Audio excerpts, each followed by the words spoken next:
Olá, estudante do ensino médio, tudo bem? Aqui é Júlio Bastos, professor de Física, com mais uma aula agora para o terceiro ano do ensino médio, ciclo 3, aula número 1, onde nós vamos falar sobre instrumentos de medida e circuitos elétricos. A gente já vem discutindo a eletrodinâmica lá desde o ciclo 2, certo? Quando a gente começou a falar de circuitos, eu fiz uma definição bem geral, a gente vai retomar um pouco dessas ideias, só que agora mostrando para vocês um pouco os instrumentos que a gente usa para medir as grandezas que são mais utilizadas na eletrodinâmica, certo? E a gente vai falar um pouquinho sobre esses aparelhos, sobre como que eles são construídos e quais são as formas que eu devo utilizá-lo para medir corretamente o que eu desejo, beleza?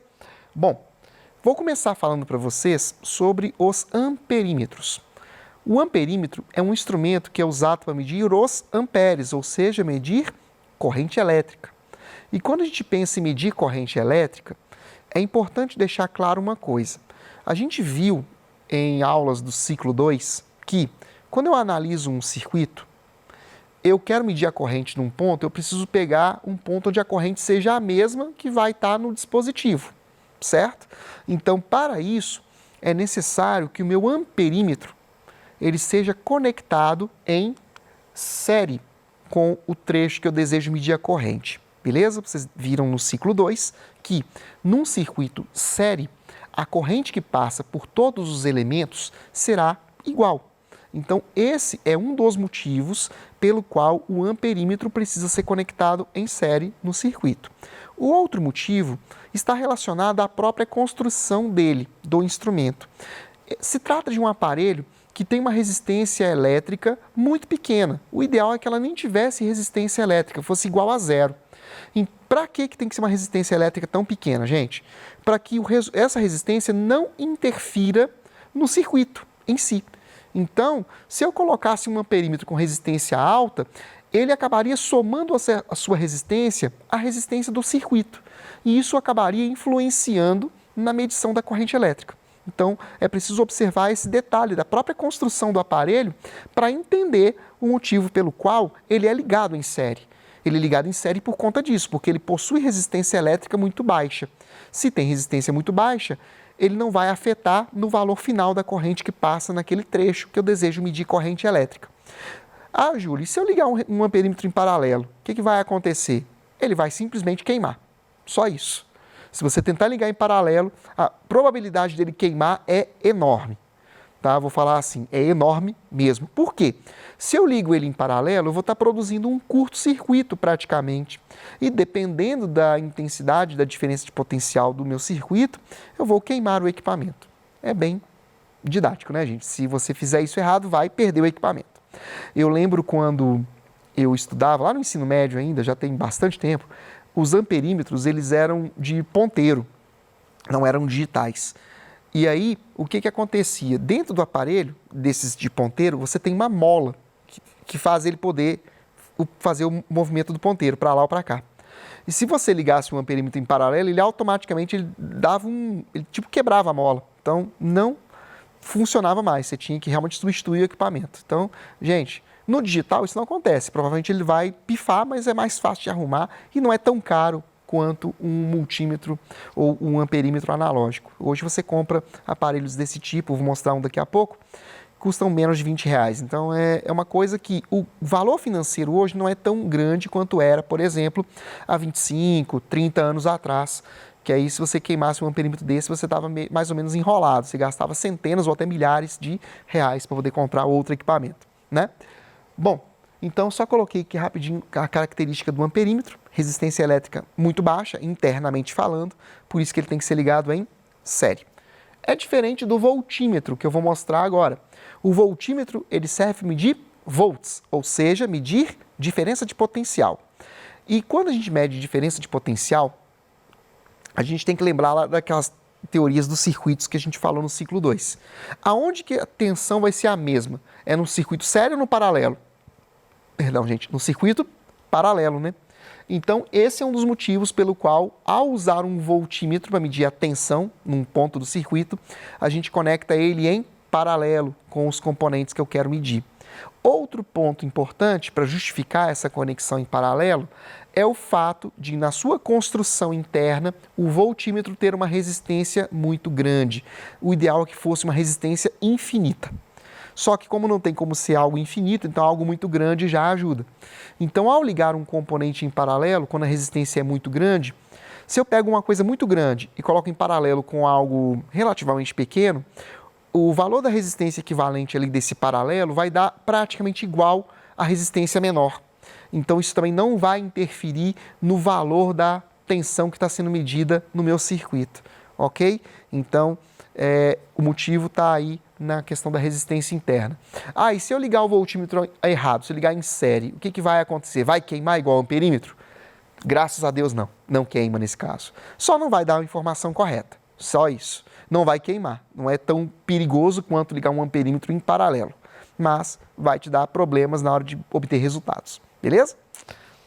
O outro instrumento que a gente também pode encontrar para medição são os ohmímetros. Ohmímetros são usados para medir resistência elétrica. E eles, assim como os voltímetros, também possuem resistência elétrica muito alta, internamente falando, e também serão ligados em paralelo para a gente poder medir a resistência sobre um determinado trecho do circuito, ok? Antigamente, esses aparelhos eles eram vendidos separadamente. Em algumas escolas, em laboratórios de ciências, você ainda encontra desses instrumentos separados, amperímetros, voltímetros e ohmímetros. Só que essa ideia de aparelhos separados caiu em desuso com um instrumento que junta todas essas características em um aparelho só, que é o que nós chamamos de multímetro. Esses multímetros, o próprio prefixo já sugere, multi. Multi são várias coisas. Eles não medem apenas tensão, ou apenas corrente, ou apenas resistência. Ele mede mais um monte de outras coisas, que a gente não vai falar aqui, porque isso seria objeto de estudo para quem vai estudar eletricidade mais a fundo, para quem vai fazer um curso técnico nessa área. Aí sim seria bacana a gente falar com mais detalhes dessas funções que o multímetro possui, ok? Eu trouxe aqui uma imagem para vocês verem um multímetro como ele é e também trouxe um multímetro aqui na prática para vocês verem como é que ele é mesmo. Aqui, ó. Ele basicamente é isso aqui, ó. Deixa eu só desenrolar o fio aqui que embolou. Você tem aqui uma chave seletora e essa chave seletora permite você escolher o que você deseja medir. Aqui ele está desligado, né, gente? Se eu quisesse medir, por exemplo, resistência, eu vou trazer até aqui nessa parte azul aqui, ó, e aqui eu tenho algumas escalas de medição de resistência. Eu começo com mega ohms e vou reduzindo essa escala até chegar na menor escala aqui, que é 200 ohms, né? O que a gente tem nessa escala? Seria o valor máximo que eu consigo registrar. Então, se eu coloco o cursor nessa posição aqui, que é 200, o maior valor de resistência que ele vai registrar é 200 ohms. Se eu venho para de cá, que é 2.000, então o maior valor será 2.000, ok? E assim sucessivamente. Aqui nós também temos teste de continuidade para ver se o circuito está aberto ou fechado. Eu vou mostrar para vocês aqui rapidinho como é que faz o teste de continuidade. Só basta encostar um fio com o outro. Eu vou apoiar aqui no copo, não sei se vai ficar firme. Se eu encostar uma ponta com a outra aqui, vai dar um barulhinho. Esse barulhinho é porque, como a gente já estudou, resistência elétrica em fios é muito pequena, é próxima de zero, né? Então aqui, ó, não sei se vai dar para vocês ouvirem, é bem baixinho o barulhinho, um pipipi, não sei se dá para vocês ouvirem daí. Esse pipipi, ele é característico de que está havendo continuidade no meu circuito, ou seja, a resistência que está ali é praticamente igual a zero, ok? Outras coisas que a gente pode medir, além de, lógico, tensão contínua, a gente pode medir tensão alternada. Se eu pegar esse aparelho e colocar lá na tomada, em casa, eu consigo ver se a tomada tem 110 ou 220 volts. Basta colocar na configuração adequada aqui. Beleza, gente? Então isso aqui é um instrumento relativamente barato. Você compra ele em lojas de material especializado, Leroy Merlin você encontra, alguns supermercados mais mais específicos, talvez você encontre isso também, tipo Extra, Carrefour, talvez algumas desses vocês encontrem. Mas é mais fácil encontrar em loja de equipamento eletrônico mesmo. Tem aparelhos bem simples, como esse aqui, que custam cerca de 20, 30 reais, assim como tem alguns aparelhos muito mais sofisticados, que vocês podem encontrar que custam centenas de reais, que vão ter outras funções além do básico. Tá? Mas para gente que não vai aprofundar no estudo de eletricidade, um aparelho desse aqui já é suficiente para você ter em casa para te ajudar em algumas coisas, tá? Então é uma sugestão que eu deixo para vocês, alunos e alunas. Se vocês puderem, na casa de vocês, ter uma maleta de ferramentas, ter um instrumento desse aqui, vai ajudar bastante em várias situações que envolvem eletricidade na sua casa, beleza? Então, gente, voltando aqui para a nossa aula, vamos continuar aqui, ó. Vou falar agora um pouco mais sobre os circuitos elétricos, algumas características que a gente já discutiu em aulas do ciclo anterior e vou mostrar um exemplo de como que a gente trabalha com esses instrumentos de medida lá nos circuitos, beleza? Só para a gente relembrar, o que é um circuito elétrico? É um caminho fechado por onde passará a corrente elétrica. É importantíssimo que esse caminho seja fechado. Se estiver aberto, não tem passagem de corrente elétrica. Simples assim. Ok? A gente já falou sobre isso lá no ciclo 2, só estou relembrando vocês desse detalhe aqui, tá bom? Vou falar um pouquinho sobre os circuitos que a gente encontra na prática. Basicamente são 3 tipos. O circuito série. Circuito série, vejam, eu tenho apenas um caminho para a passagem da corrente elétrica. A corrente, gente, sai aqui na minha bateria, né, do polo positivo, quando a gente fala de sentido convencional, ela vem, passa pelas resistências e volta para a bateria. Percebam que aqui só tem um jeito da corrente circular, né? Só pode fazer esse movimento que eu estou mostrando aqui no sentido horário, né? Não tem como fazer diferente. Por isso que é chamado circuito em série. É uma sequência, ok? Já no circuito, desculpa, passei aqui errado. No circuito paralelo, a gente tem o seguinte, vamos ter uma divisão de corrente, haverá mais de um caminho para a corrente poder circular pelo meu circuito. Vejam aqui, ó, eu tenho a corrente saindo, ela chega nesse ponto, ela tem 2 caminhos possíveis, ela pode vir por R1 ou pode vir por R2. Ela vai toda por um caminho ou pelo outro? Não, ela se divide de forma inversamente proporcional à resistência. Como assim inversamente proporcional, Júlio?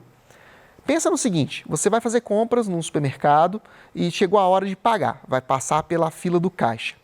Quando você procura uma fila para você ir pagar alguma mercadoria, você procura a maior ou a menor fila? Com certeza a menor, né, gente? E é isso que a corrente elétrica vai fazer também.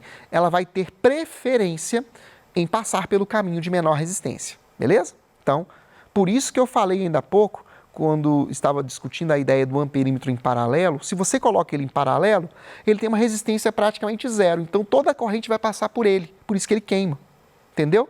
Então, mais uma explicação só para a gente voltar aqui e ir explicando o amperímetro dentro do circuito paralelo, né? E, finalmente, nós temos o circuito misto.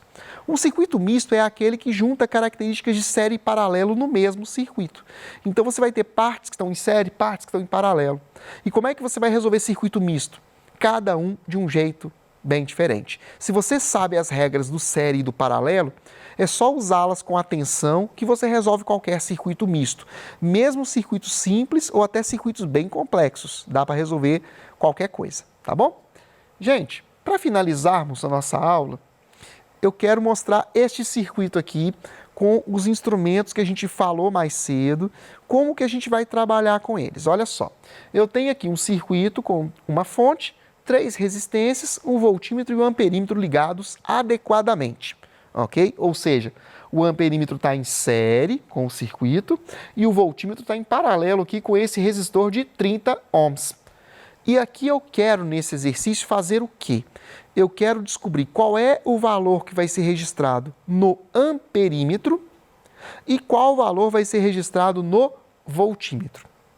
Como que a gente vai fazer isso?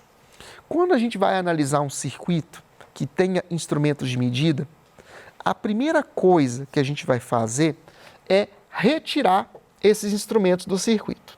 Então, vamos primeiramente identificar como que o circuito se comporta.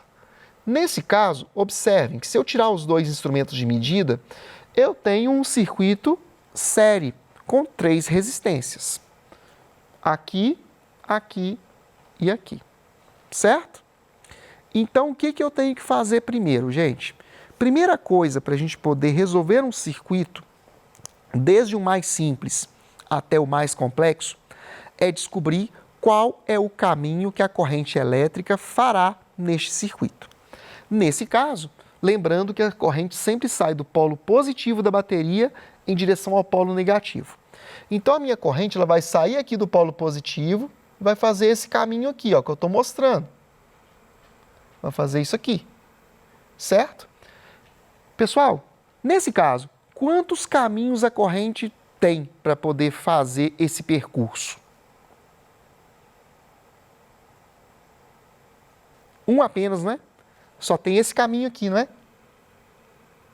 Então, significa que estamos falando de um circuito em série, né? E quando falamos de um circuito em série, como que a gente vai calcular, por exemplo, a resistência equivalente? Só para a gente lembrar, o que é resistência equivalente, para quem não lembra disso? É a uma resistência que vai fazer a mesma função de todas as resistências do meu circuito. Se você ainda não entendeu a ideia, vou te dar um outro exemplo. Imagina que você tem 5 notas de R$2. Quantos reais você terá, afinal de contas? R$10, não é? Mas se eu trocar essas 5 notas de 2 por uma única nota de R$10, não é a mesma coisa? Eu estou trocando 5 notas por uma. Monetariamente falando, é a mesma coisa. R$10 aqui, R$10 aqui. A diferença é que você trocou 5 cédulas por uma.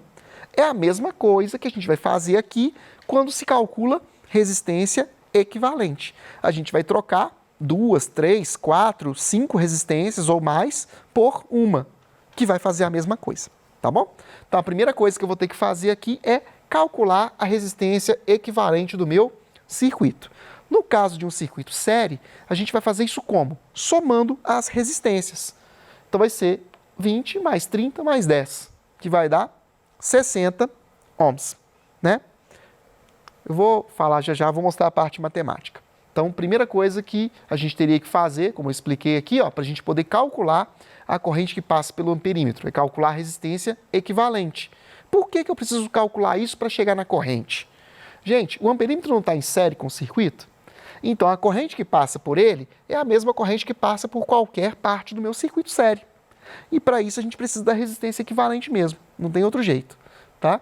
Então, primeira coisa que eu faço, calculo resistência equivalente. Depois que eu tiver esse resultado na mão, que no caso é 60 ohms, o que a gente vai fazer?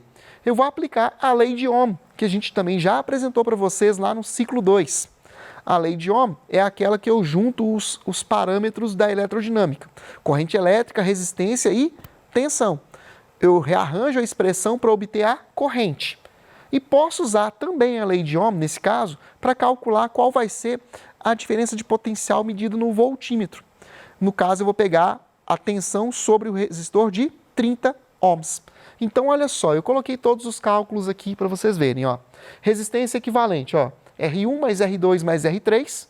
Então, aqui, ó, que a gente já tinha feito lá oralmente, coloquei aqui para vocês verem, 60 ohms. Calculando a corrente aqui, gente, corrente é lei de Ohm. I é igual a U sobre REC. Então, nesse caso, U, só para a gente voltar lá, ó, é 120 volts, tá? Tá aqui. 120 volts dividido por 60. Então, 120 por 60 vai dar 2 amperes. E como é que eu vou saber a tensão sobre aquele resistor de 30 ohms, que está lá do lado direito? É só pegar o valor da resistência, que é 30, e multiplicar pela corrente, que é 2. 30 vezes 2, 60 volts. Então, essa vai ser a leitura do meu amperímetro e essa vai ser a leitura do meu voltímetro naquele circuito. Beleza? Gente, aqui eu quis mostrar num exemplo bem simples como é que a gente faz isso, mas em circuitos mais complexos a dinâmica é a mesma. O que vai mudar às vezes é a quantidade de cálculos que você vai ter que fazer para poder resolver o problema. Beleza? Gente, eu espero ter conseguido explicar para vocês o que era necessário nessa aula, tá? Peço a vocês que façam a leitura dos PETs, façam os exercícios, estudem, busquem materiais didáticos, porque essa parte de circuitos ela é bastante extensa e Quanto mais exercícios vocês fizerem dessa parte, mais vocês vão pegar o jeito de trabalhar com essas expressões do série, do paralelo, lei de Ohm. A gente vai fazer algumas aulas mais voltadas para isso, para vocês poderem compreender, mas eu já peço de forma antecipada que façam isso também, tá? E qualquer coisa estamos aqui para ajudá-los. Obrigado mais uma vez e bons estudos!